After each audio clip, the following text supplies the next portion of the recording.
तो आज P block discuss करना है और पी ब्लॉक में जो लास्ट क्लास हुई थी, पी ब्लॉक की लास्ट क्लास में मैंने अमोनिया के बारे में, अमोनिया का मेथड ऑफ प्रिपरेशन, अमोनिया की जो केमिकल प्रॉपर्टीज हैं और उसके अलावा जो एनसीईआरटी में अमोनिया का डिटेल गिवन था उसको डिस्कस किया था। कुछ रिएक्शन मैंने बुकलेट से भी कराया हुआ है, ठीक है।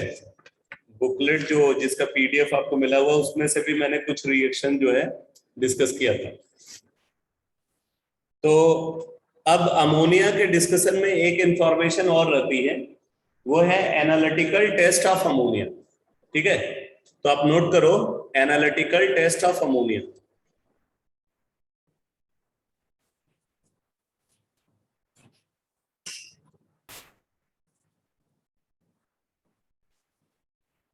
जो भी एक्स्ट्रा इंफॉर्मेशन आपको मिल रही है, अगर मान लो कि कोई चीज काफी मतलब कुछ किसी पर्टिकुलर कॉन्सेप्ट को लेकर के काफी सारा डिटेल जो है आपको बताया जा रहा है, तो आप ऐसा कर सकते हो कि एनसीईआरटी में ही आप उस पेज को निकाल करके आप अटैच कर दो, तो आप उस तरीके से भी मैनेज कर सकते हो। Analytical test of ammonia,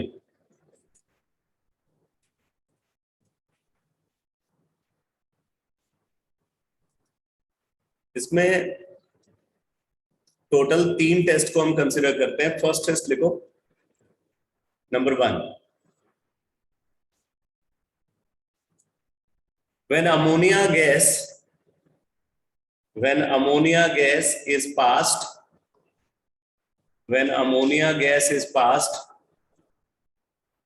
through the colorless solution, when ammonia gas is passed through the colorless solution of Nessler's reagent, colorless solution of Nessler's reagent, spelling देख लेना,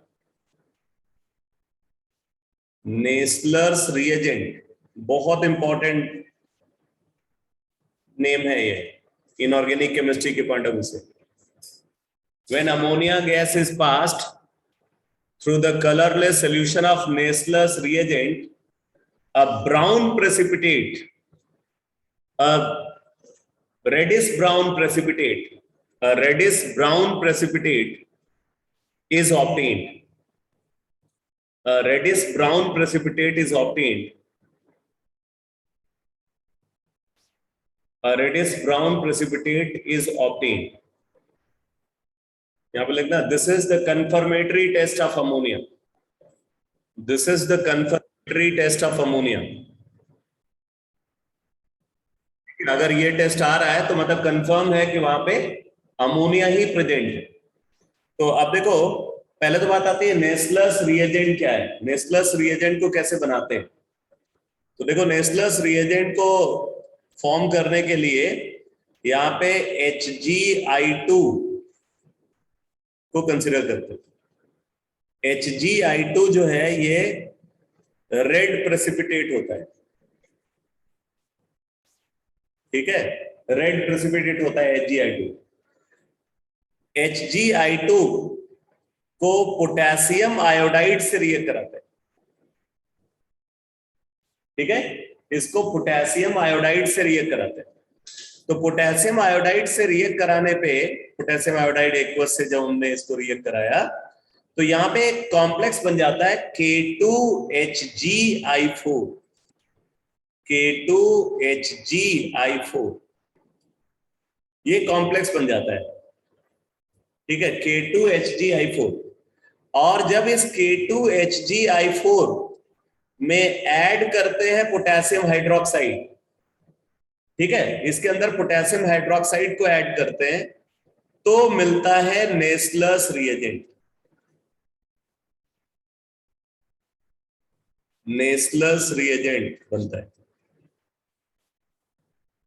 यानी कि एक तरीके से जो नेस्लर्स रिएजेंट है ये K2HgI4 और KOH का मिक्सचर है। सिर्फ K2HgI4 नेस्लर्स रिएजेंट नहीं है, बल्कि K2HgI4 का जो एल्कलाइन सॉल्यूशन है उसको नेस्लर्स रिएजेंट बोलते हैं, ठीक है। अब देखो यहाँ पे रिएक्शन क्या होती है, K2HgI4 ले लिया, इसके साथ पोटेशियम हाइड्रोक्साइड को कंसीडर करते हैं और साथ में अमोनिया को कंसीडर करते हैं, अमोनिया को कंसीडर करते हैं। तो यहां पे जब रिएक्शन होती है तो रिएक्शन के थ्रू फॉर्म होता है NH2HgOHgI,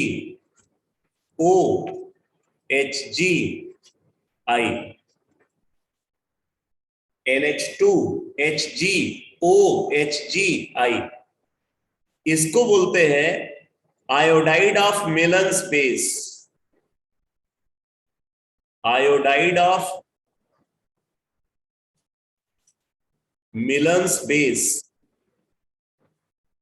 ये सब बड़े इंपॉर्टेंट नेम हैं, ये भी कई बार कॉम्पिटेटिव एग्जाम में पूछा गया है। ये आयोडाइड ऑफ मिलन्स बेस बोलते हैं इसको, ठीक है। और ये जो है ये रेडिश ब्राउन प्रेसिपिटेट होता है, रेडिश ब्राउन प्रेसिपिटेट।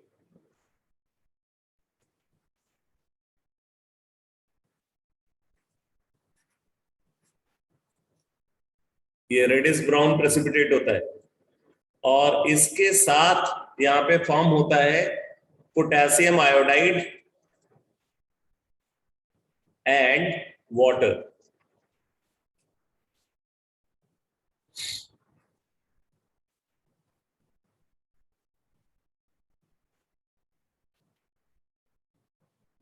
ये जो आप मिक्सचर देख रहे हो, इसी मिक्सचर को नेस्लर्स रिएजेंट बोलते हैं।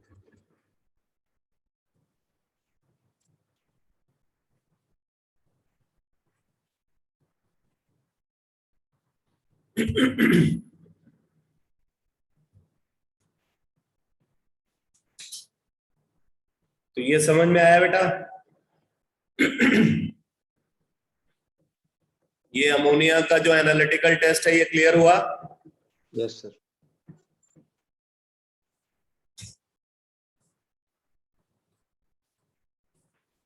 दूसरा टेस्ट लिखो, ध्यान देना यही कंफर्मेटरी टेस्ट है अमोनिया का।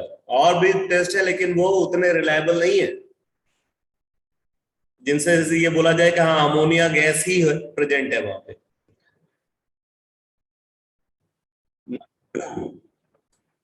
Excuse me sir. हाँ बोलो। सर इसमें सर 7 पोटेशियम आयोडाइड के साथ सर H2O भी प्रोड्यूस होता है ना? हाँ H2O भी है, 2H2O।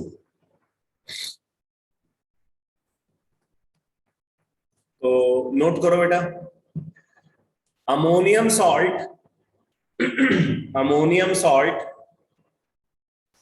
Ammonium salt gives yellow precipitate, ammonium salt gives yellow precipitate when treated with chloroplatinic acid, chloroplatinic acid, chloroplatinic acid।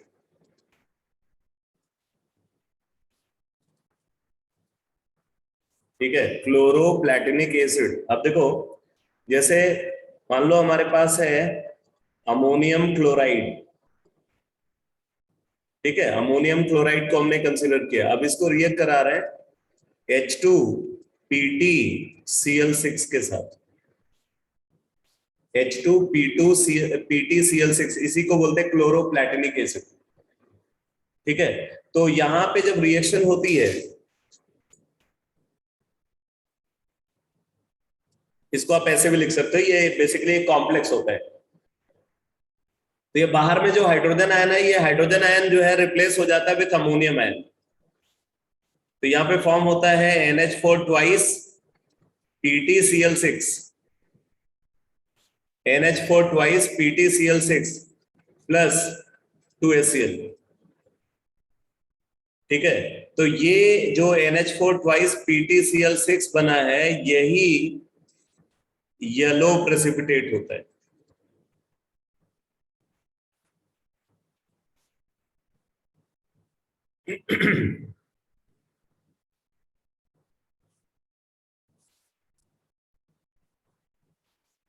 इसी तरीके से एक और एनालिटिकल टेस्ट लिखो, नंबर 3 लिखो, it turns turmeric paper brown, it turns turmeric paper brown and turns red litmus blue, it turns turmeric paper brown and red litmus blue. ठीक है, तो अब रेड लिटमस ब्लू से ये इंडिकेट हो रहा है कि वो एक बेसिक कंपाउंड, लेकिन बेसिक कंपाउंड सिर्फ अमोनिया थोड़ी है, और भी कंपाउंड्स हैं जो बेसिक है। तो इसलिए ये जो तीसरा वाला टेस्ट है ये अमोनिया के लिए कंफर्मेटरी टेस्ट नहीं है। अमोनिया हो सकती है ये बोलोगे, अमोनिया ही है, इसके लिए आपको पहला टेस्ट को साथ में परफॉर्म करना पड़ेगा। ठीक है, पहला टेस्ट यानी कि नेस्लस रिएजेंट के साथ अगर कोई gaseous compound reddish brown precipitate बना रहा है तो कंफर्म है कि वो अमोनिया है। तो ये तो बात हो गई अमोनिया के एनालिटिकल टेस्ट की। अब इसके बाद आप देखो एनसीईआरटी में अमोनिया के uses given, uses of ammonia. तो यहां पे यूजेस ऑफ अमोनिया में बोल रहे हैं कि ammonia is used to produce various nitrogenous fertilisers. मिला? Ammonia is used to produce various nitrogenous fertilizers like ammonium nitrate, urea, ammonium phosphate and ammonium sulfate, and in the manufacture of some inorganic nitrogen compounds, ठीक है, इनको बनाने के लिए भी ammonia use किया जाता है, the most important one being nitric acid। ठीक है, तो अमोनिया को नाइट्रिक एसिड बनाने के लिए यूज करते हैं। Liquid ammonia is also used as a refrigerant, liquid ammonia को रेफ्रिजरेंट के फॉर्म में भी यूज करते हैं, लेकिन अमोनिया बहुत अच्छा रेफ्रिजरेंट नहीं है क्योंकि ये कोरोसिव होता है। ठीक है, तो अब आप अगर रेफ्रिजरेटर के अंदर अगर आप इसको यूज कर रहे हो, एयर कंडीशनर के अंदर अगर आप इसको यूज कर रहे हो, तो ये क्या करेगा, ये अंदर में जो इक्विपमेंट्स है ना उनको ये जो है कोरोड करना शुरू कर देता है। ठीक है, तो कोरोसिव गैस है, इसलिए ये बहुत अच्छा रेफ्रिजरेंट नहीं होता। सबसे अच्छा रेफ्रिजरेंट तो क्लोरोफ्लोरोकार्बन ही है।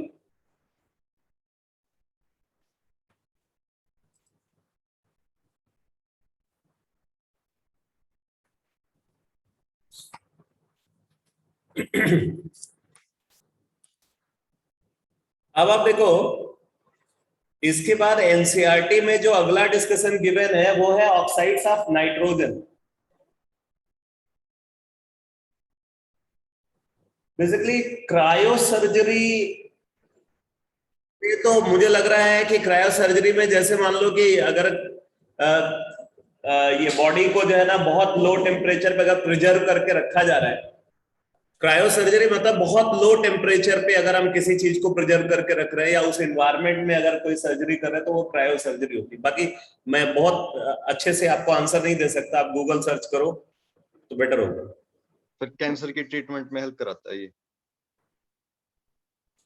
कैंसर की ट्रीटमेंट में यूज होता है सर इसका, क्रायोसर्जरी का। कैंसर के ट्रीटमेंट में क्रायोसर्जरी को यूज करते हैं सर? ये मेरे को पता नहीं है सर, गूगल करके बता रहा हूँ मैं। अच्छा, वैसे क्रायोसर्जरी के बारे में मुझे ये पता है कि जैसे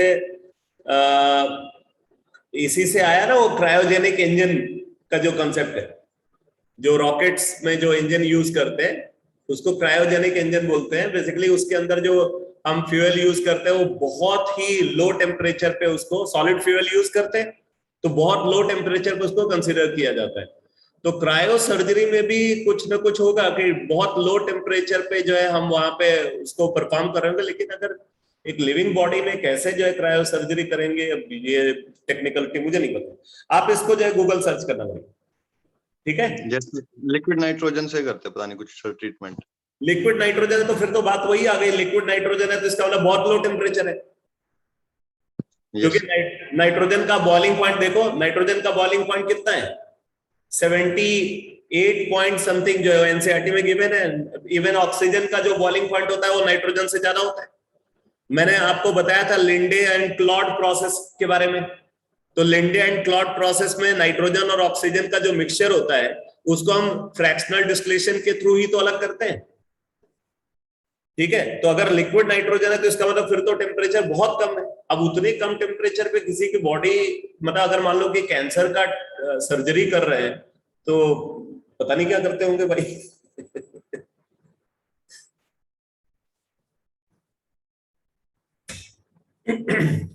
उस टेम्परेचर में तो सर्जरी की जरूरत ही नहीं है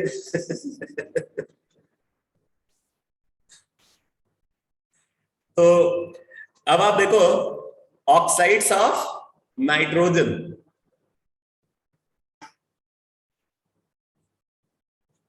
ऑक्साइड्स ऑफ नाइट्रोजन।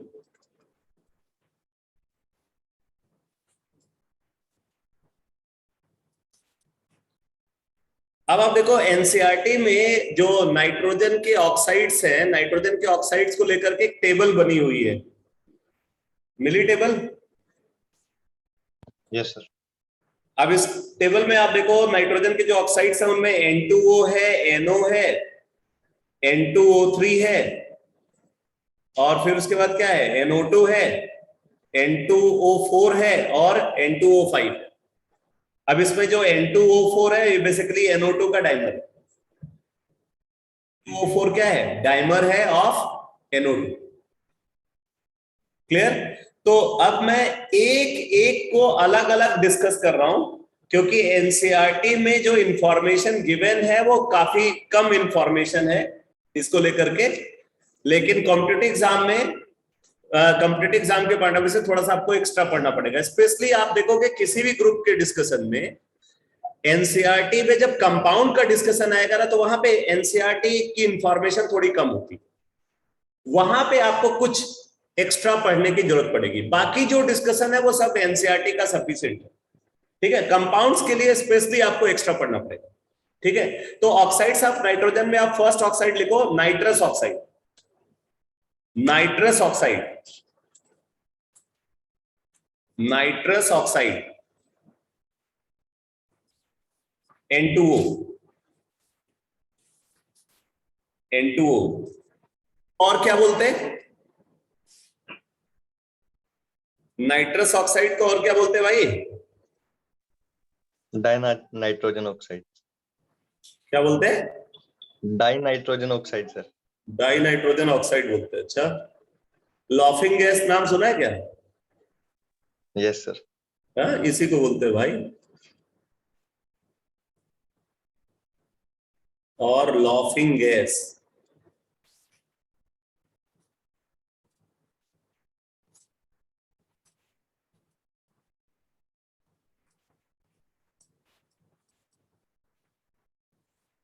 ठीक है, नोट करो, लिखो, it is a colourless, it is a colourless, it is a colourless non combustible gas, it is a colourless non combustible gas with sweet odor, with sweet odor and taste, with sweet odor and taste। आगे लिखो,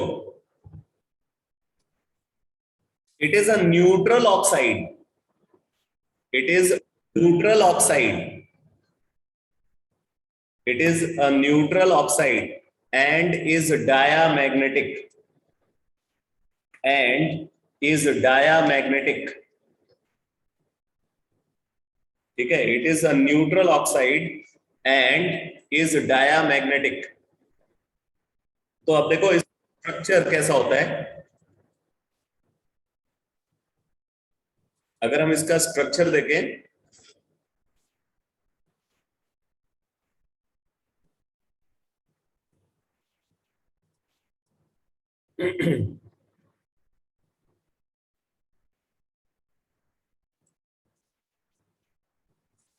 इस पे +1 charge है, उस पे -1 charge है। इसका एक रेजोनेटिंग स्ट्रक्चर जो है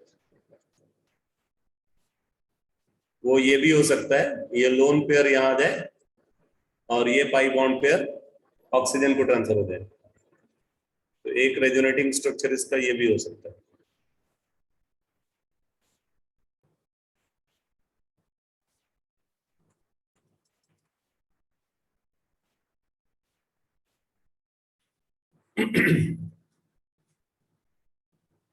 तो ये लॉफिंग गैस का स्ट्रक्चर है, रेजोनेटिंग स्ट्रक्चर। अब इसको प्रिपेयर कैसे करते हैं, लिखो method of preparation. Method of preparation लिखो, it is prepared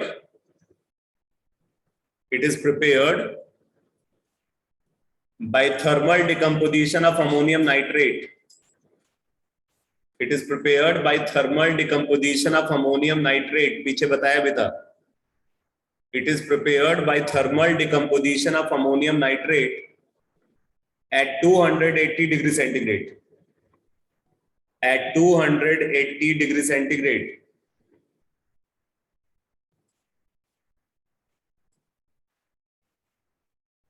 ammonium nitrate को हीट कर रहे हैं 280 डिग्री सेंटीग्रेड पे, तो यहाँ पे फॉर्म होता है N2O प्लस H2O। इस तरीके से आप नाइट्रस ऑक्साइड को प्रोड्यूस कर सकते हो। और अगर आपको अमोनियम नाइट्रेट बनाना है तो कैसे बना सकते हो भाई? इसको आप बना सकते हो अमोनियम क्लोराइड और सोडियम नाइट्रेट की रिएक्शन से। अमोनियम क्लोराइड और सोडियम नाइट्रेट की रिएक्शन से अमोनियम नाइट्रेट बना लेंगे और फिर उसके बाद अमोनियम नाइट्रेट को हीट करते हैं 280 डिग्री सेंटीग्रेड पे, तो नाइट्रस ऑक्साइड बन जाता है। तो एक मेथड तो ये हो गया। दूसरा मेथड देखो, नाइट्रस ऑक्साइड के प्रिपरेशन के लिए हमारे पास जिंक है। जिंक को नाइट्रिक एसिड के साथ रिएक्ट कराते हैं, बहुत इंपॉर्टेंट रिएक्शन है।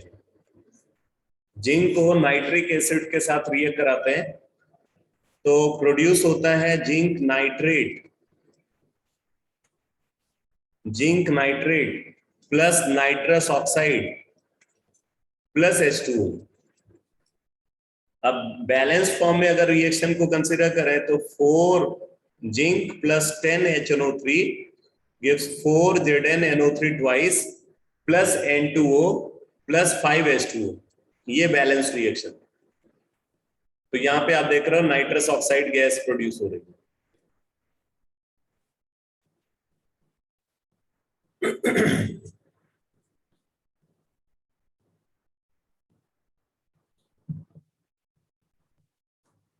इसी तरीके से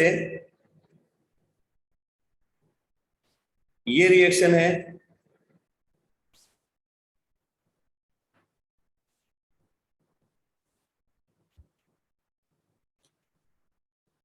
ये कंपाउंड है NH2SO3H। NH2SO3H इसको बोलते हैं सल्फामिक एसिड। सल्फामिक एसिड। बस एक बार इसको आप लिख रहे हो, साथ में जो है मतलब आप एक बार अगर आप इसको रीड कर लोगे ना तो इस तरीके की जो इंफॉर्मेशन होती है दिमाग में रह जाती है, अगर मेमोरी अच्छी है तो कंडीशन है। आजकल तो नहीं अच्छी है, लेकिन अगर मेमोरी ठीक हो तो इस तरीके की इंफॉर्मेशन दिमाग में रह जाती है और जब क्वेश्चन सामने आता है तो फटाक से समझ में आ जाता है क्या प्रोडक्ट बनेगा। तो सल्फामिक एसिड को नाइट्रिक एसिड से रिएक्ट करा रहे हैं, नाइट्रिक एसिड से रिएक्ट करा रहे हैं। तो जब सल्फामिक एसिड को नाइट्रिक एसिड के साथ रिएक्ट कराते हैं, यहाँ पे कंसंट्रेटेड HNO3 को यूज कर रहे हैं, तो प्रोड्यूस होता है N2O plus H2SO4। N2O plus H2SO4 plus H2O। अच्छा, पीछे वाली जो रिएक्शन थी ना, इससे पहले वाली, वहां पे HNO3 जो यूज किया वो डाइल्यूट HNO3 होना चाहिए। वो लिख लेना स्पेशली, डाइल्यूट और कंसंट्रेटेड से बहुत फर्क पड़ जाता है। नॉर्मली जो डाइल्यूट HNO3 कंसंट्रेटेड HNO3 होता है ना, वो NO2 में कन्वर्ट होता है। कंसंट्रेटेड HNO3 वो किस में कन्वर्ट होता है? NO2 में। और डाइल्यूट HNO3 जनरल केस में NO में कन्वर्ट होता है। डाइल्यूट HNO3 को अगर ऑक्सीडाइजिंग एजेंट के फॉर्म में यूज कर रहे हैं तो किस में कन्वर्ट होता है? नाइट्रिक ऑक्साइड में। और कंसंट्रेटेड HNO3 NO2 में कन्वर्ट होता है। बाकी डाइल्यूट HNO3 में और भी प्रोडक्ट्स पॉसिबल है, जैसे आप देख रहे हो नाइट्रस ऑक्साइड बन रहा है।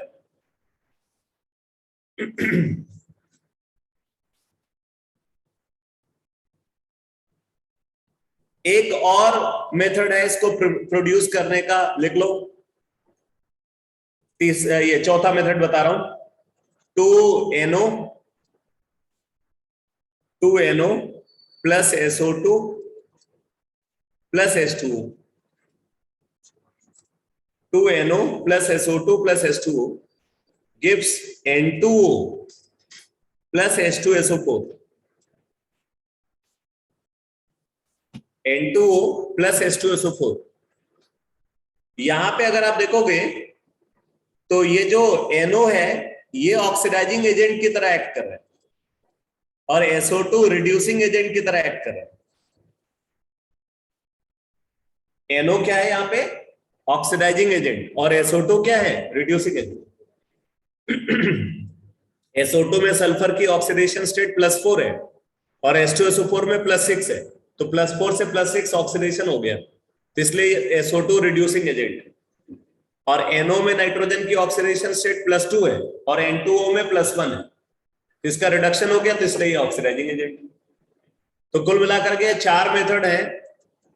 पहला मेथड अमोनियम नाइट्रेट को हीट करके हम नाइट्रस ऑक्साइड बना लेते हैं। दूसरा मेथड जिंक को डाइल्यूट HNO3 से रिएक्ट करा के नाइट्रस ऑक्साइड बना लेते हैं।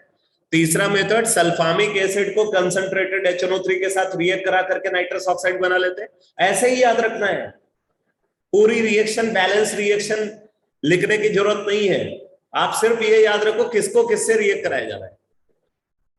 ठीक है, तो कैसे याद रखोगे? अमोनियम नाइट्रेट को हीट किया, नाइट्रस ऑक्साइड, फिर जिंक को डाइल्यूट HNO3 से रिएक्ट कराया, नाइट्रस ऑक्साइड, फिर सल्फामिक एसिड को कंसंट्रेटेड HNO3 से रिएक्ट कराया, नाइट्रस ऑक्साइड, फिर नाइट्रिक ऑक्साइड को SO2 से रिएक्ट कराया तो नाइट्रस ऑक्साइड। ठीक है, अरे ये समझ में आ रहा है सबको? Yes sir.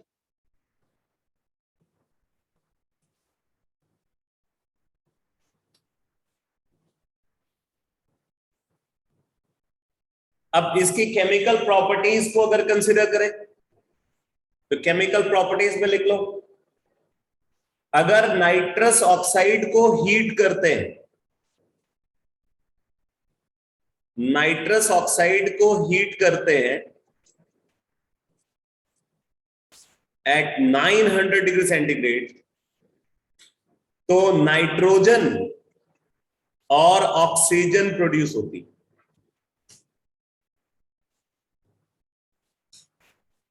अब ये समझ लेना बेटा, क्योंकि ये हीट करने पे ऑक्सीजन प्रोड्यूस कर रहा है, हीट करने पे ये क्या प्रोड्यूस कर रहा है? ऑक्सीजन प्रोड्यूस कर रहा है, इसलिए ये ऑक्सीडाइजिंग एजेंट की तरह एक्ट करता है।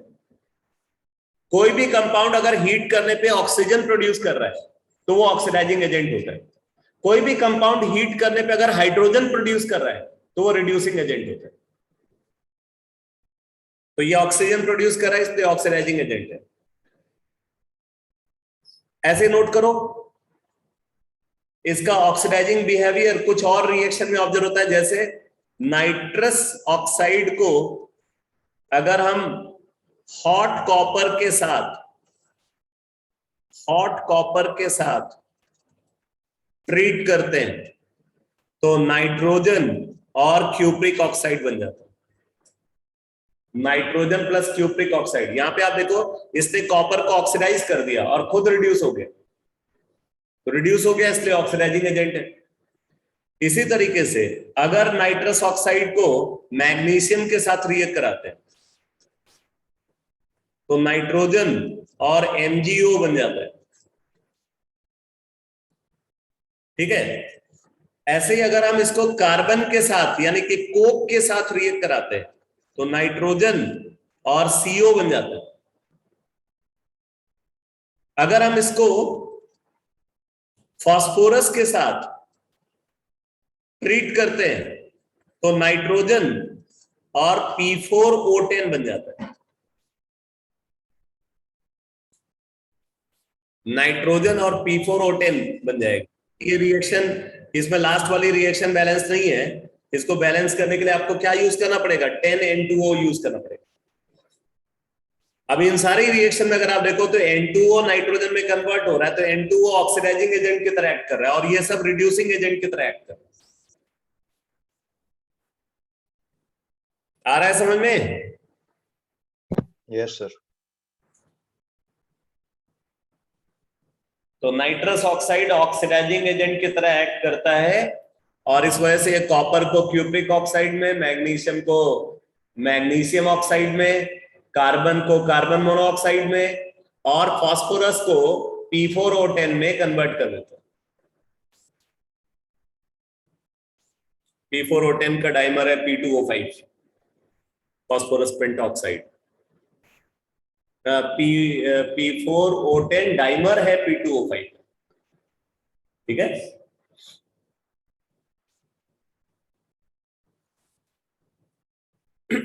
इसी तरीके से अगर हम इसको ये ट्रीट करते हैं, मान लो एसिडिफाइड KMnO4 के साथ, रिएक्शन लिख लो, reaction with acidified KMnO4, reaction with acidified KMnO4,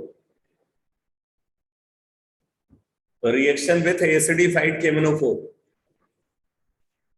तो अगर N2O को KMnO4 के साथ, क्या KMnO4 के साथ हम HCl यूज कर सकते हैं? एसिडिफाइड KMnO4 में KMnO4 के साथ HCl यूज कर सकते हैं भाई?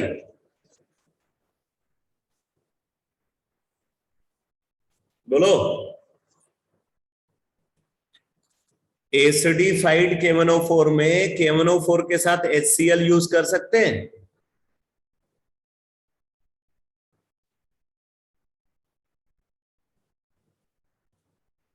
KMnO4 प्लस HCl को क्या एसिडिफाइड KMnO4 बोलेंगे?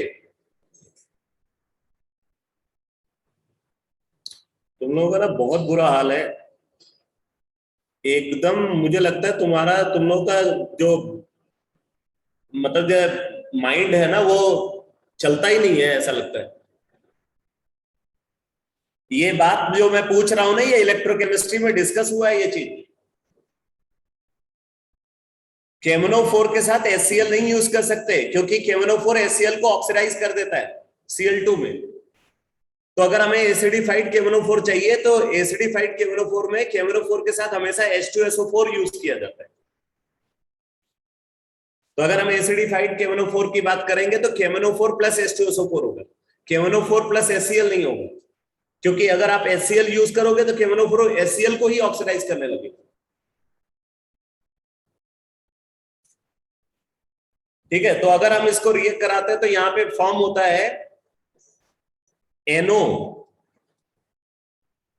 प्लस प्रोड्यूस होता है MnSO4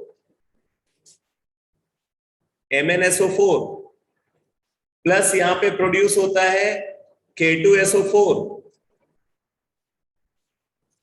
और यहां पे वाटर प्रोड्यूस होगा। अगर आप इस रिएक्शन को बैलेंस फॉर्म में कंसीडर करते हो तो ये बैलेंस रिएक्शन है। 5N2O plus 2 KMnO4 plus 3H2SO4 gives K2SO4 plus MnSO4 plus 3H2O plus 10NO। ये बैलेंस रिएक्शन। आप यहाँ पे ये देख सकते हो जो N2O का N फैक्टर है, यहाँ पे N2O किस में कन्वर्ट हो रहा है? N2O कन्वर्ट हो रहा है NO। N2O किस में कन्वर्ट हो रहा है? NO में कन्वर्ट हो रहा है। तो यहाँ पे N2O में 2 नाइट्रोजन की टोटल ऑक्सीडेशन स्टेट आप देखोगे तो +2 है, और NO में 2 नाइट्रोजन की टोटल ऑक्सीडेशन स्टेट, 2 नाइट्रोजन की बात कर रहा हूं, तो 2 नाइट्रोजन की +4 है। यानी कि यहाँ पे अगर आप देखोगे 2 यूनिट का चेंज हुआ ऑक्सीडेशन स्टेट में, 2 यूनिट का चेंज हुआ, या इट मींस इसका n फैक्टर अगर आप देखोगे तो इसका n फैक्टर 2 हो जाएगा। N2O का n फैक्टर क्या होगा यहाँ पे 2 होगा। अब अगर आप KMnO4 को देखो तो KMnO4 में मैग्नीज की ऑक्सीडेशन स्टेट +7 है, और यहाँ पे मैग्नीज की ऑक्सीडेशन स्टेट +2 है, तो +7 से +2 5 यूनिट का चेंज है। ठीक है, यहाँ पे अगर आप देखोगे यहाँ पे 5 यूनिट का चेंज हो रहा है, तो 5 यूनिट का चेंज हो रहा है, तो इसका n फैक्टर क्या होगा 5। मैंने ये बताया हुआ है आपको कि किसी भी रेडॉक्स रिएक्शन में ऑक्सीडाइजिंग और रिड्यूसिंग एजेंट जिस मोलर रेशियो में कंबाइन करते हैं, वो मोलर रेशियो हमेशा उनके वैलेंसी फैक्टर रेशियो का रेसिप्रोकल होता है। जिस मोलर रेशियो में कंबाइन करते हैं वो हमेशा उनके वैलेंसी फैक्टर रेशियो का रेसिप्रोकल होगा।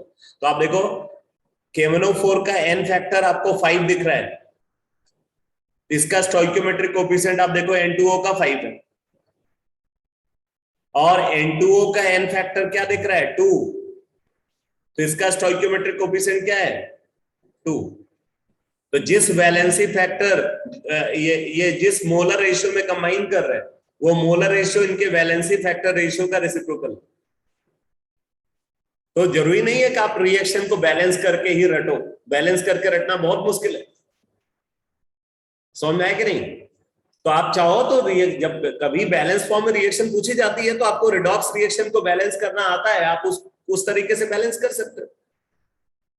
आपको सिर्फ मेन प्रोडक्ट पे फोकस करना है, क्या रिएक्टेंट यूज हो रहा है, मेन प्रोडक्ट क्या बन रहा है, उस पर फोकस करना है।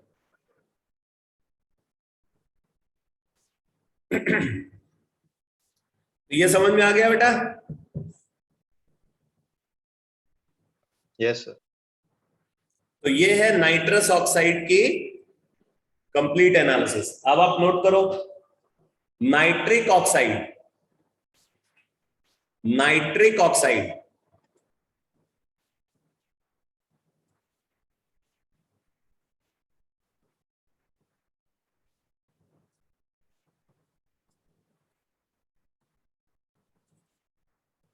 NO,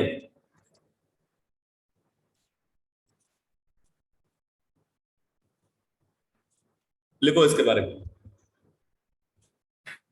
लिखो it is a colourless neutral gas, it is a colourless neutral gas, it is a colorless neutral gas which is paramagnetic, which is paramagnetic, बहुत इंपॉर्टेंट है, which is paramagnetic due to presence of odd electrons, due to presence of odd electrons, due to presence of odd electrons। आगे लिखो it is sparingly soluble in water, it is sparingly soluble in water। Normally gases water में बहुत कम soluble होती हैं, ठीक है, जो react कर जाती हैं उनकी सॉल्युबिलिटी थोड़ी बहुत सिग्निफिकेंट अमाउंट में ऑब्जर्व होती है, बाकी सब तो बहुत कम सॉल्युबल होता है। आगे लिखो it is the most stable oxide of nitrogen, it is the most stable oxide of nitrogen, it is the most stable oxide of nitrogen. अब ये बड़ी काम की इंफॉर्मेशन है, इस पे क्वेश्चन पूछा जा सकता है। तो जो नाइट्रोजन के ऑक्साइड है उनमें सबसे स्टेबल ऑक्साइड नाइट्रिक ऑक्साइड ही होता है। अब देखो अगर इसका स्ट्रक्चर कंसीडर करें नाइट्रिक ऑक्साइड का, तो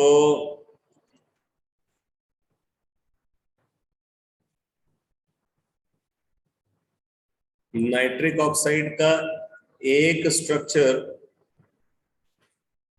हम ऐसे बनाते हैं,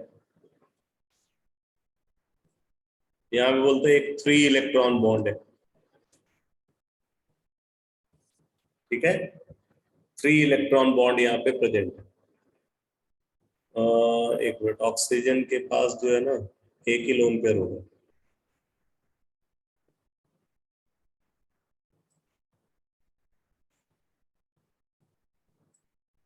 एक ही लोन पेयर होगा। अब ये इसमें देखो जो एक एक्स्ट्रा इलेक्ट्रॉन है ना, उसी वजह से हम इसको जो है बोल रहे हैं ये पैरामैग्नेटिक है। इसका एक स्ट्रक्चर ऐसे भी बनाते हैं, N double bond O, N double bond O, एक लोन पेयर यहां पे प्रेजेंट होता है और एक ऑड इलेक्ट्रॉन प्रेजेंट होता है नाइट्रोजन के पास। ये जो हमने ये वाला स्ट्रक्चर दिखाया हुआ ना, उसमें क्या किया, एक ऑक्सीजन का यहां से लोन पेयर ले लिया और इसका ऑड इलेक्ट्रॉन ले लिया, तो ये 3 इलेक्ट्रॉन बॉन्ड यहां पे दिखा। तो आप ऐसे भी रिप्रेजेंट कर सकते हो, ऐसे भी रिप्रेजेंट कर सकते हो। स्ट्रक्चर समझ में आ गया? Yes sir. अब इसका प्रिपरेशन कैसे करते हैं, देखो मेथड ऑफ प्रिपरेशन। देखो इन laboratory it is prepared, in laboratory it is prepared by the reduction of, in laboratory it is prepared by the reduction of, in laboratory it is prepared by the reduction of dilute HNO3 with copper, dilute HNO3 with copper,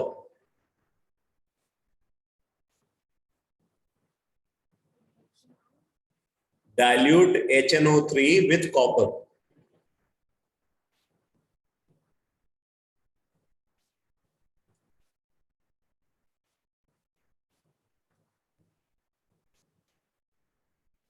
मतलब dilute HNO3 को reduce करते हैं copper की help से, ठीक है।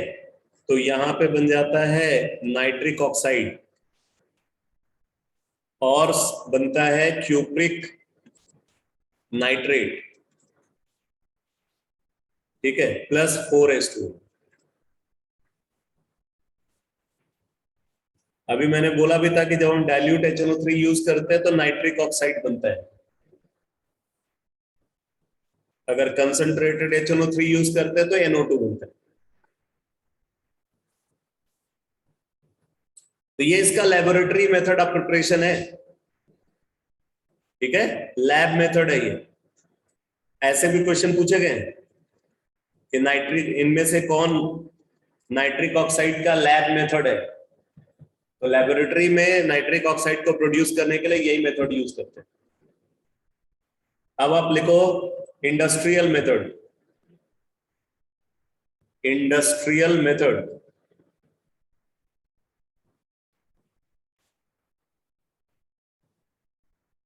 तो large scale पे इसको प्रोड्यूस करने के लिए यूज करते हैं बर्कलैंड आइड प्रोसेस, पहले भी इसके बारे में बताया हुआ है।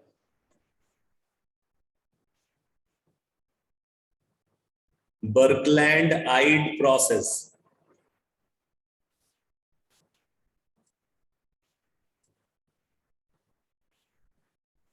अब बर्कलैंड आइड प्रोसेस में क्या करते हैं, नाइट्रोजन को ऑक्सीजन के साथ, ठीक है, इलेक्ट्रिक आर्क से पास करते हैं। ये नाइट्रोजन के साथ डिस्कस किया है बर्कलैंड आइड प्रोसेस के बारे में। इलेक्ट्रिक आर्क से पास करते हैं तो नाइट्रिक ऑक्साइड बन जाता है,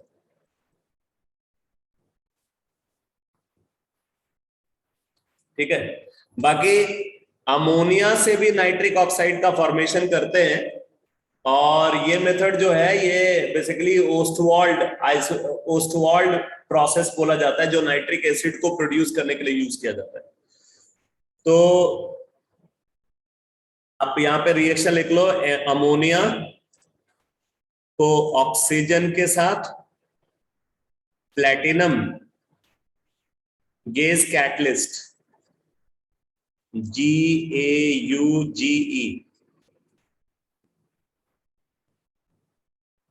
तो यहां पे बन जाता है नाइट्रिक ऑक्साइड प्लस 6H2O। ये जो रिएक्शन आपने लिखी है ये बेसिकली ओस्टवाल्ड प्रोसेस की रिएक्शन है, तो आप यहाँ पे ओस्टवाल्ड प्रोसेस लिख लेना इसके साथ, ओस्टवाल्ड प्रोसेस।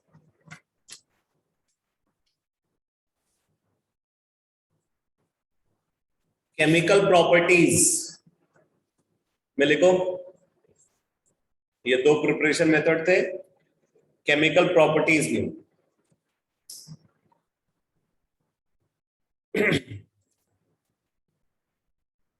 नोट करो, it is a paramagnetic, it is a paramagnetic gas, it is a paramagnetic gas and therefore undergo dimerization,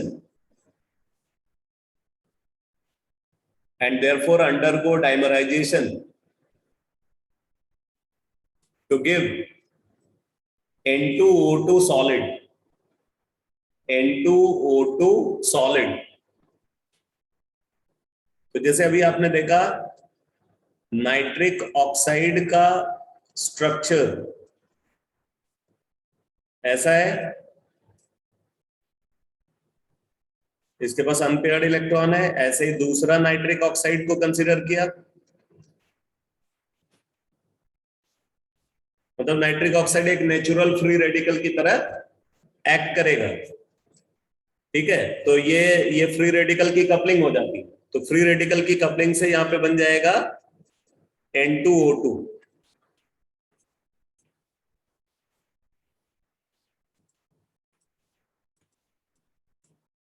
N2O2 का फॉर्मेशन होता है जो कि डायमैग्नेटिक होता है।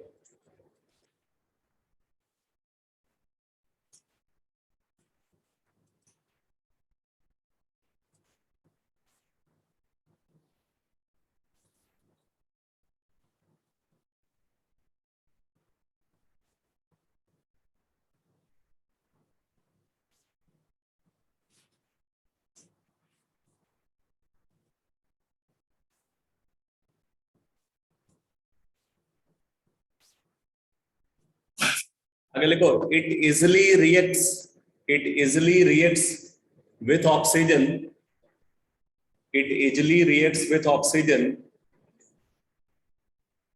to give brown fumes,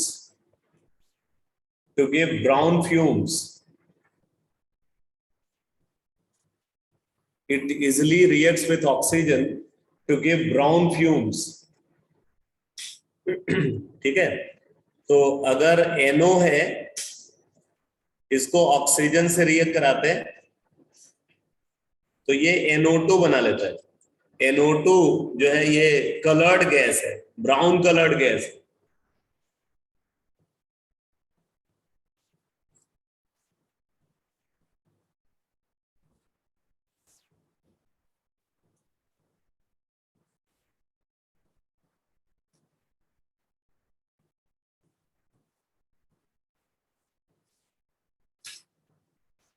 action of heat, action of heat,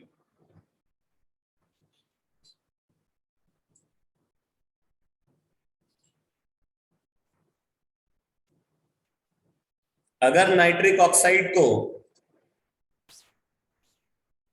900 degree centigrade पे heat करते हैं, N2 और O2 का फॉर्मेशन होता है।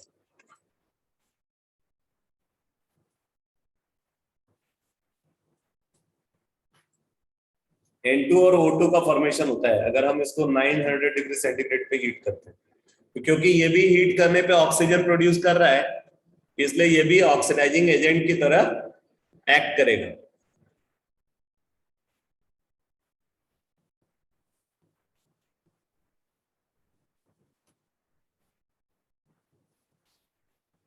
तो अब इसका ऑक्सीडाइजिंग एक्शन तो समझने के लिए जरा देखो, अगर हम नाइट्रिक ऑक्साइड को सल्फर के साथ रिएक्ट कराते हैं तो नाइट्रोजन और SO2 बन जाती, ठीक है, नाइट्रोजन और SO2 बन जाती। 2NO plus sulphur gives N2 plus SO2। तो यहाँ पे ये ऑक्सीडाइजिंग एजेंट है और सल्फर रिड्यूसिंग एजेंट। इसी तरीके से अगर हम इसको कॉपर के साथ रिएक्ट कराते हैं, अगर इसको कॉपर के साथ रिएक्ट कराते हैं तो CuO और हाफ N2 का फॉर्मेशन होता है। CuO एंड हाफ N2 का फॉर्मेशन होता है।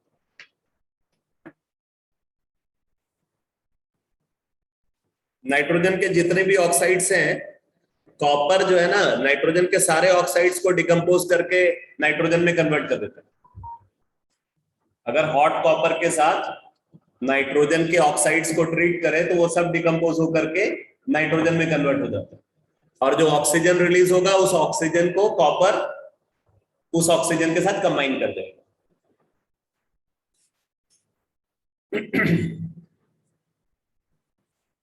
तो ये तो वो रिएक्शंस है जहां पे इसका ऑक्सीडाइजिंग एक्शन ऑब्जर्व हो रहा है। अगर हम इसका रिड्यूसिंग एक्शन को देखें तो आप नोट कर लो, रिएक्शन विथ एसिडिफाइड KMnO4,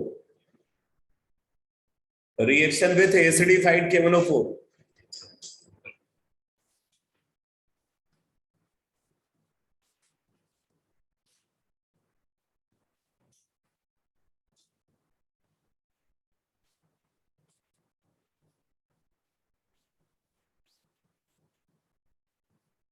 तो एसिडिफाइड KMnO4 के साथ जब हम इसको रिएक्ट कराते हैं तो यहाँ पे नाइट्रिक एसिड बन जाता है, ठीक है, नाइट्रिक एसिड बनता है, K2SO4 बनता है, MnSO4 बनता है और H2O बनता है। अब बैलेंस फॉर्म में देखो रिएक्शन को, 10NO plus 6 KMnO4 plus 9 H2SO4 gives 10 HNO3 plus 3 K2SO4 plus 8 MnSO4, नहीं 6 MnSO4, 6 MnSO4 प्लस 4 H2O, ये बैलेंस रिएक्शन है। आप चेक कर लो, यहाँ पे टोटल 18 हाइड्रोजन है, इधर 8 और 10 हाइड्रोजन यहाँ पे, हाँ बैलेंस है। अब इस रिएक्शन में आप देखो NO जो है वो किस में कन्वर्ट हो रहा है, HNO3 में कन्वर्ट हो रहा है, यानी कि इसकी ऑक्सीडेशन स्टेट +2 से +5, ये ऑक्सीडाइज हो रहा है, यानी कि ये रिड्यूसिंग एजेंट है।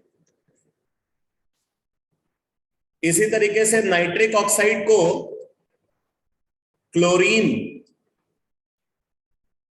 इसके साथ कंबाइन करके NOCl बनाता है, NOCl। ये NOCl जो है ना, ये बड़ा इंपॉर्टेंट कंपाउंड है भाई, इसको बोलते हैं टिल्डेंस रिएजेंट, इसको टिल्डेंस रिएजेंट बोलते हैं।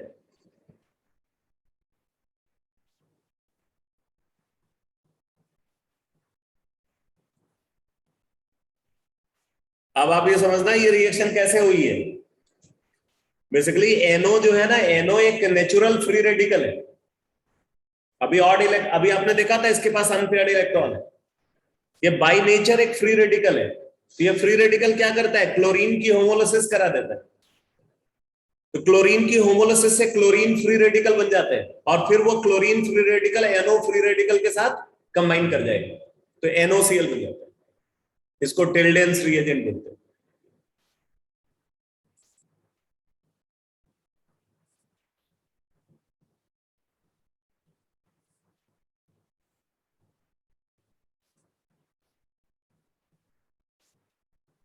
बाकी NO को HNO3 भी ऑक्सीडाइज कर देता है, NO को HNO3 ऑक्सीडाइज करके NO2 में कन्वर्ट कर देता है। तो इसमें देखो HNO3 खुद रिड्यूस हुआ है NO2 में और NO ऑक्सीडाइज हुआ है NO2। तो इसका मतलब इस रिएक्शन को क्या बोलेंगे?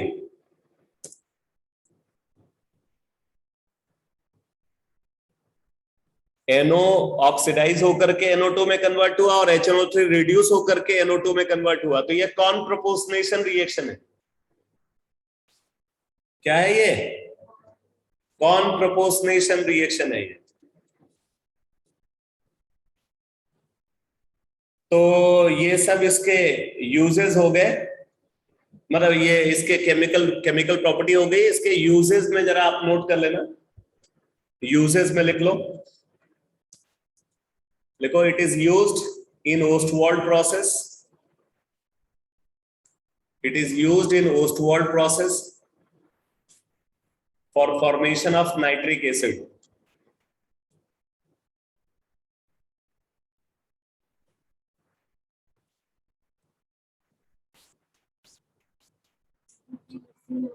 It is used in Ostwald process for preparation of nitric acid. दूसरा यूज लिखो, it is used in lead chamber process, lead chamber process for manufacturing of sulfuric acid.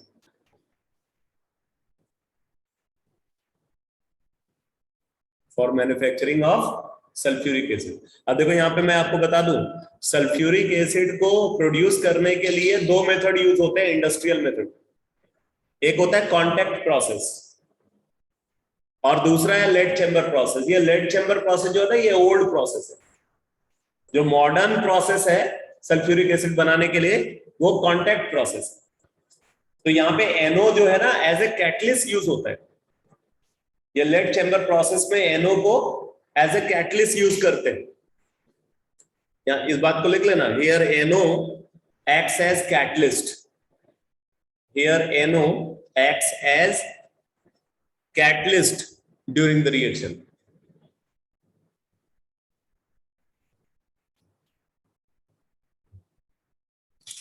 ठीक है, अब बात आती है कि आप NO को डिटेक्ट कैसे करोगे। एक स्पेशल टेस्ट है, इसलिए जो है मैं तो ये बता रहा हूं, लिखो analytical test of nitric oxide, analytical test of nitric oxide.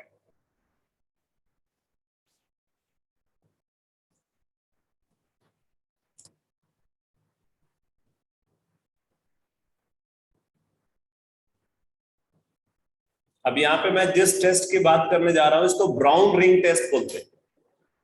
ये केमिस्ट्री का एक्सपेरिमेंट आपको जब कराया जाएगा तो उसमें ब्राउन रिंग टेस्ट भी कराया जाता है स्कूल में।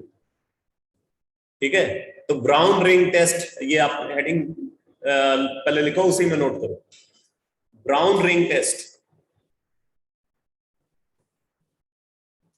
Brown ring test. इस पर लिखो when NO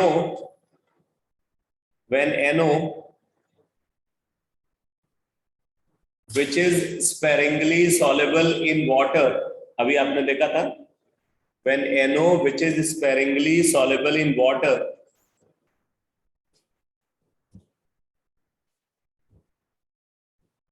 is treated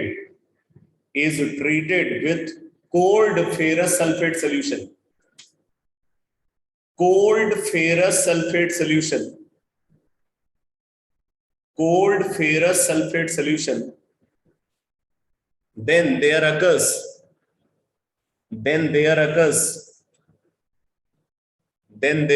the formation of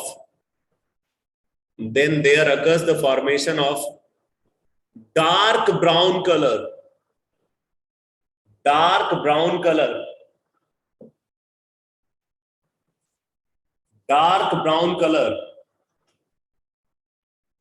complex, dark brown coloured complex.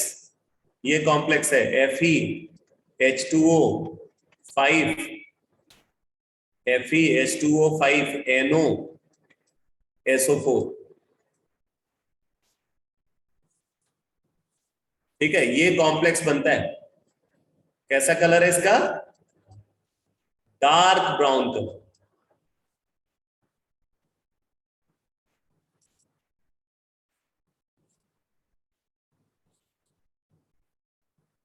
तो इसको बोलते हैं ब्राउन रिंग टेस्ट। तो कैसे आप NO को डिटेक्ट करोगे? भाई देखो, NO क्या है? कलरलेस गैस है, ओडरलेस गैस है, कलरलेस है, ओडरलेस है, और वाटर में क्या है? स्पेरिंगली सॉल्युबल है। तो आपको अगर NO को डिटेक्ट करना है तो क्या करोगे? आप कोल्ड फेरस सल्फेट सोल्यूशन को यूज करो। कोल्ड फेरस, अब हॉट फेरस सल्फेट सोल्यूशन की बात क्यों नहीं कर रहे? अगर हॉट फेरस सल्फेट सोल्यूशन को आप कंसीडर करोगे ना, तो हॉट सोल्यूशन में कोई गैस डिसॉल्व ही नहीं होती। समझ आ रहा है कि नहीं? हेनरीज मतलब जो आपने सोल्यूशन एंड कॉलिगेटिव प्रॉपर्टी में आपने पढ़ा हुआ है कि अगर टेम्परेचर ज्यादा होगा तो गैस डिसॉल्व ही नहीं होगी। तो इसीलिए कोल्ड फेरस सल्फेट सोल्यूशन को कंसीडर करें। कोल्ड फेरस सल्फेट सोल्यूशन में ये NO जब डिसॉल्व होता है तो फेरस सल्फेट के साथ क्या बना लेता है? कॉम्प्लेक्स बना लेता है, जिसका कलर कैसा है? Dark brown colour. तो उसकी वजह से ब्राउन कलर्ड रिंग प्रोड्यूस होती है।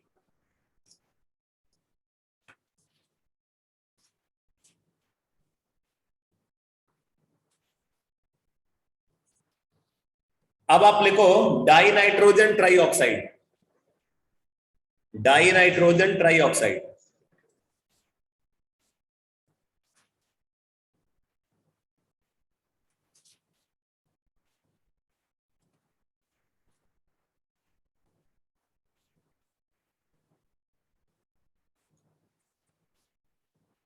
N2O3, die nitrogen trioxide.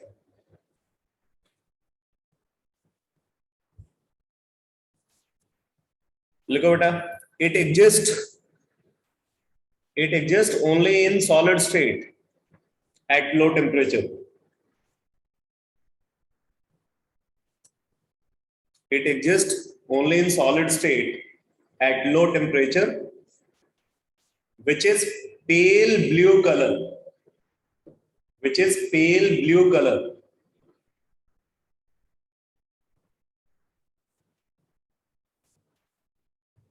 आगे लिखो, it is an acidic anhydride. मैंने बताया था आपको E2O3 और E2O5 दो टाइप के ऑक्साइड्स हैं जो ग्रुप 15 एलिमेंट बनाते हैं, कॉमन ऑक्साइड्स हैं। और ये ऑक्साइड्स जो है वो क्या होते हैं? एसिडिक होते हैं। E2O5 तो हमेशा एसिडिक है। E2O3 में ऊपर वाले जो है वो एसिडिक है, बीच वाले एम्फोट्रिक, नीचे वाला बेसिक। ठीक है, तो ये क्या है? ये एसिड एनहाइड्राइड है। और ये जो है, जब इसको हम हाइड्रोलाइज करते हैं तो हाइड्रोलाइज करके ये नाइट्रस एसिड का फॉर्मेशन करता है। लिख लो, it undergo hydrolysis, it undergo hydrolysis, it undergo hydrolysis to give nitrous acid, it undergo hydrolysis to give nitrous acid. ठीक है, और ये N2O3 जो है ना, ये डायामैग्नेटिक होता है। इट इज डायामैग्नेटिक, लिख लो, it is diamagnetic, it is diamagnetic. तो अगर हम N2O3 को कंसीडर करें तो N2O3 का जो स्ट्रक्चर है वो ऐसा स्ट्रक्चर है।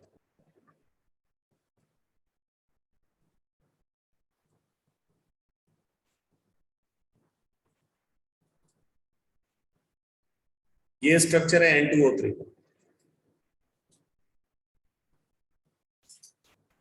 आप चाहो तो इसको ऐसे भी लिखा सकते हो।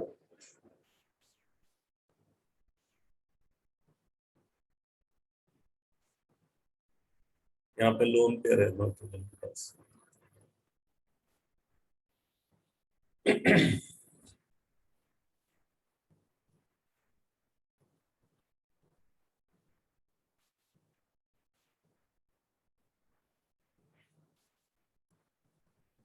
ये N2O3 का स्ट्रक्चर। इसको प्रिपेयर कैसे करते, लिखो method of preparation. Method of preparation, इसमें फर्स्ट मेथड लिखो। देखो, it can be produced by condensing. It can be produced by condensing. It can be produced by condensing equimolar mixture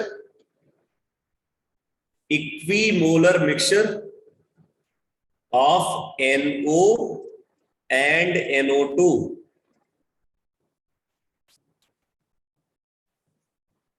Equimolar mixture of NO and NO2 at 253 Kelvin.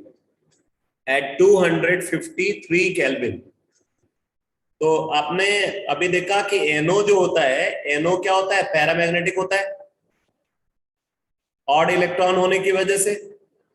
उसी तरीके से जो NO2 होता है, ये भी पैरामैग्नेटिक होता है, ऑड इलेक्ट्रॉन के प्रेजेंस की वजह से। ये NO2 का स्ट्रक्चर, ठीक है। दोनों ऑड इलेक्ट्रॉन स्पीसीज है, तो ऑड इलेक्ट्रॉन स्पीसीज है तो क्या होगा, इन ये ऑड इलेक्ट्रॉन की कपलिंग हो जाएगी। तो ऑड इलेक्ट्रॉन की कपलिंग से N2O3 का फॉर्मेशन हो जाता है।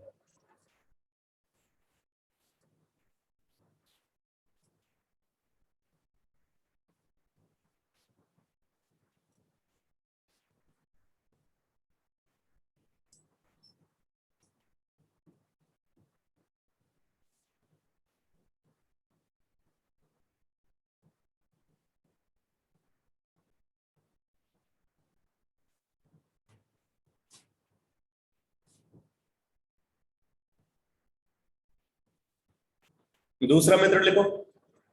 when copper is treated with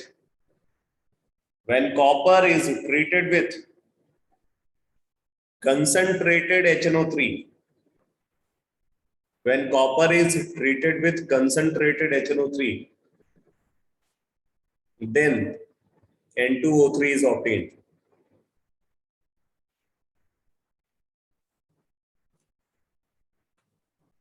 Two copper plus 6 HNO3.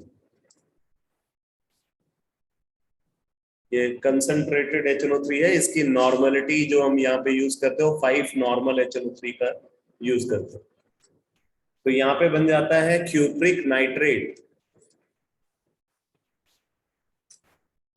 Cupric nitrate, और इसके साथ प्रोड्यूस होता है NO प्लस NO2,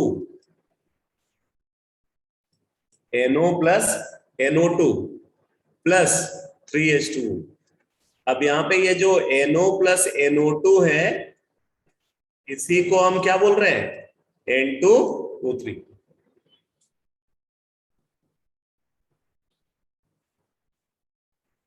ये NO प्लस NO2 बनेगा। इसको आप जब कंडेंस करोगे तो कंडेंस करने पे ये N2O3 बन जाएगा।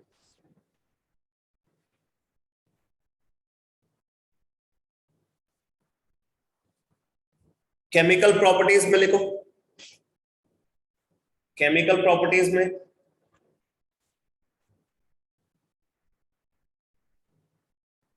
देखो, ऑन डिकम्पोजिशन या on heating it gives NO2 and NO।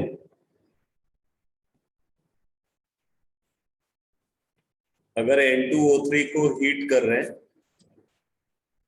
ये क्या बना लेगा, NO2 एंड NO का फॉर्मेशन करेगा। यानी कि क्या कलर प्रोड्यूस होगा, अगर आप N2O3 को हीट करोगे, जो N2O3 क्या है, लो टेम्परेचर पे पेल ब्लू सॉलिड है। आप इसको हीट करोगे तो कैसा कलर प्रोड्यूस होगा, ब्राउन कलर आएगा। कौन सा कलर आएगा, ब्राउन कलर आएगा, क्योंकि NO2 है वहां पे।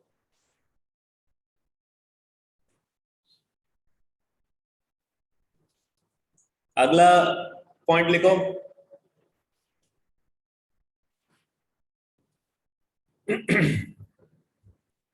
being anhydride of nitrous acid, being anhydride of nitrous acid, क्योंकि ये नाइट्रस एसिड का क्या है, एनहाइड्राइड है. being anhydride of nitrous acid, it reacts with alkali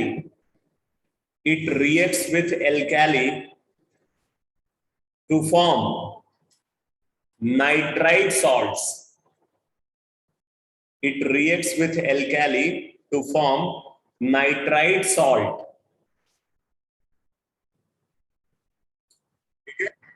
तो N2O3 को अगर रिएक्ट करा रहे हैं एल्कैली के साथ तो क्या बन जाएगा यहाँ पे बन जाएगा पोटेशियम नाइट्राइट.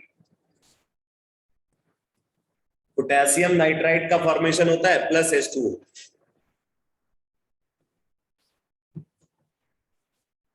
ठीक है, बेसिकली होता क्या है, जब आप N2O3 को वाटर में डिसॉल्व करोगे तो वाटर में डिसॉल्व होकर के क्या बना लेता है, HNO2 बना लेता है.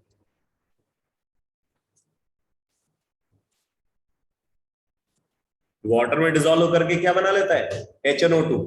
अब ये जो HNO2 है, यही HNO2 ये एल्कैली से रिएक्ट करके ये पोटेशियम नाइट्राइट बना लेगा. आया समझ में?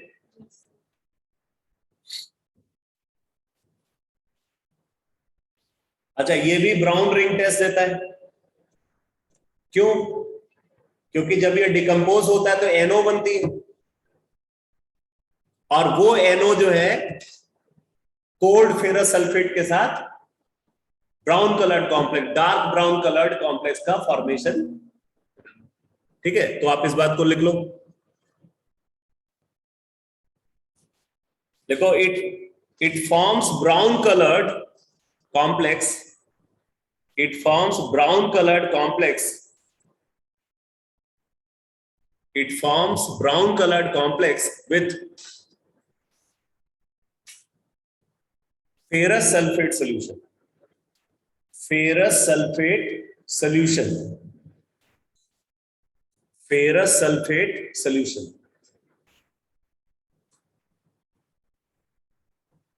ठीक है, तो अगर ब्राउन रिंग टेस्ट ऑब्जर्व हो रहा है तो ब्राउन रिंग टेस्ट ऑब्जर्व होने का मतलब आप सर्टेनिटी के साथ ये नहीं बोल पाओगे सिर्फ NO है, N2O3 भी हो सकता है. लेकिन एक बात तो कंफर्म हो जाती है कि वहां पे NO है, चाहे वो डायरेक्टली हो या इनडायरेक्टली हो. क्योंकि अगर N2O3 भी होगा तो N2O3 डिकम्पोज होकर के NO में कन्वर्ट होगा, तो डायरेक्टली या इनडायरेक्टली NO का इन्वॉल्वमेंट है, तभी ब्राउन रिंग टेस्ट आएगा.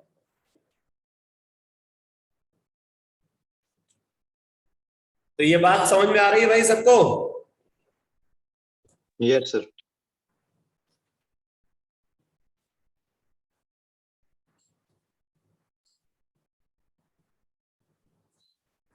अब आप लिखो nitrogen dioxide. Nitrogen dioxide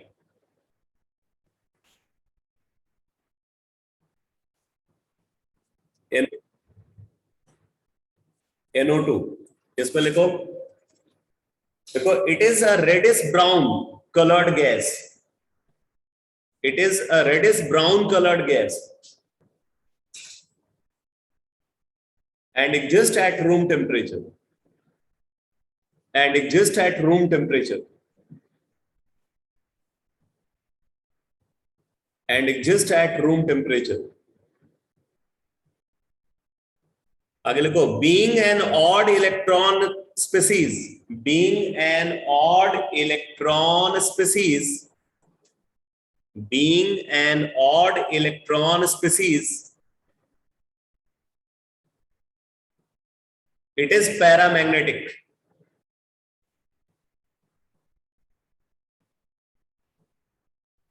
And dimerizes into N2O4 at low temperature. and dimerizes into N2O4 at low temperature, which is colorless. And dimerizes into N2O4 at low temperature, which is colorless. आगे लिखो, it is acidic.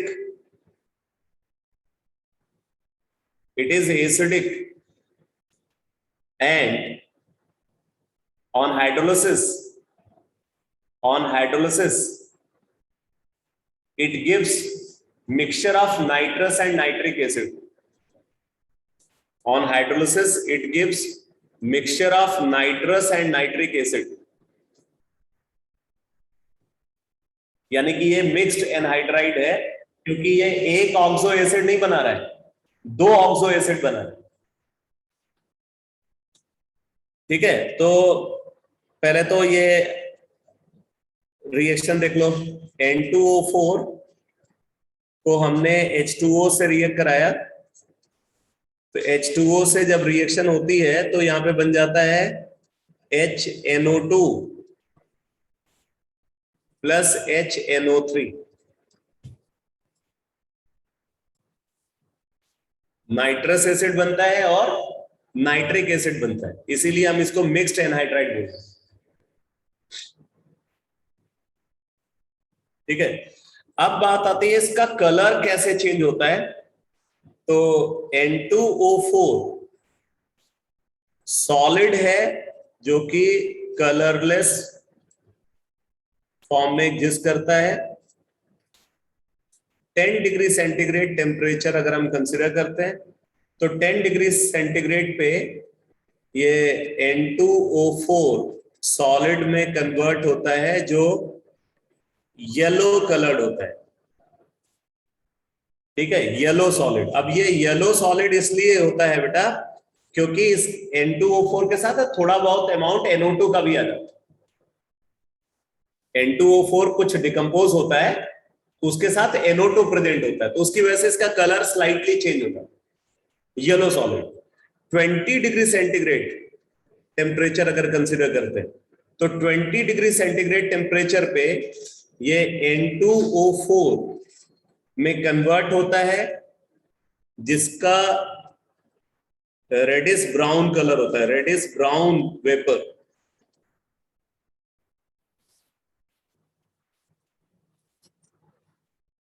Reddish brown vapour. अगर हम इसको further heat करते हैं, ठीक है, 140 degree centigrade पे, तो 140 डिग्री सेंटीग्रेड पे ये कंप्लीटली NO2 के फॉर्म में एग्जिस्ट करता है, डार्क ब्राउन कलर्ड गैस।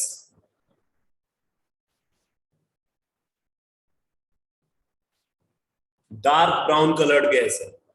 और अगर हम इसको हीट करते हैं 630 डिग्री सेंटीग्रेड पे, 630 डिग्री सेंटीग्रेड पे, तो ये नाइट्रिक ऑक्साइड और ऑक्सीजन में कन्वर्ट हो जाता है। ये नाइट्रिक ऑक्साइड कलरलेस है। ठीक है, यानी कि अबव 630 डिग्री सेंटीग्रेड ये क्या है, कलरलेस है। बिलो 10 डिग्री सेंटीग्रेड ये क्या है, कलरलेस है। समझ आ रहा है? बिलो 10 डिग्री सेंटीग्रेड कलरलेस है, अबव 630 डिग्री सेंटीग्रेड कलरलेस है, बीच में इसका कलर जो है वो बदल रहा है, फिजिकल स्टेट में भी चेंज आता है। तो बाकी जो कैरेक्टरिस्टिक है इसके, उसको नेक्स्ट क्लास में डिस्कस करें। Thank you sir.